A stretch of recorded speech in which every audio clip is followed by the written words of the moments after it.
हरे कृष्णा। आइए आज हम गीता जी के चौथे अध्याय के 25वें श्लोक की विस्तृत व्याख्या करेंगे। दैवमेवा परे यज्ञम योगिनः पर्युपासते ब्रह्माज्ञाव परे यज्ञम यज्ञेनैवोपजुह्वति। अर्थात अन्य योगी लोग दैव भगवत अर्पण रूप यज्ञ का ही अनुष्ठान करते हैं और दूसरे योगी लोग ब्रह्म रूप अग्नि में विचार रूप यज्ञ के द्वारा ही जीवात्मा रूप यज्ञ का हवन करते हैं। व्याख्या है दैवमेवा परे यज्ञम योगिनः पर्युपासते। पूर्व श्लोक में भगवान ने सर्वत्र ब्रह्म दर्शन रूप यज्ञ करने वाले साधक का वर्णन किया। यहाँ भगवान अपरे पद से उससे भिन्न प्रकार के यज्ञ करने वाले साधकों का वर्णन करते हैं। यहाँ योगिनः पद यज्ञार्थ कर्म करने वाले निष्काम साधक के लिए आया है।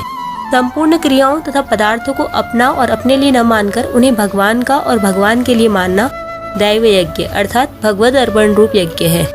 भगवान देवों के भी देव हैं, इसलिए सब कुछ उनके अर्पण कर देने को ही यहाँ दैव यज्ञ कहा गया है। किसी भी क्रिया और पदार्थ में किंचन मात्र भी आसक्ति, ममता और कामना न रखकर उन्हें सर्वथा भगवान का मानना ही दैव यज्ञ का भलीभांति अनुष्ठान करना है। ब्रह्माज्ञाव परे यज्ञम यज्ञेनैवोपजुह्वति। इस श्लोक के पूर्वार्ध में बताए गए दैव यज्ञ से भिन्न दूसरे यज्ञ का वर्णन करने के लिए यहाँ अपरे पद आया है। चेतन का जड़ से तादात्म्य होने के कारण ही उसे जीवात्मा कहते हैं।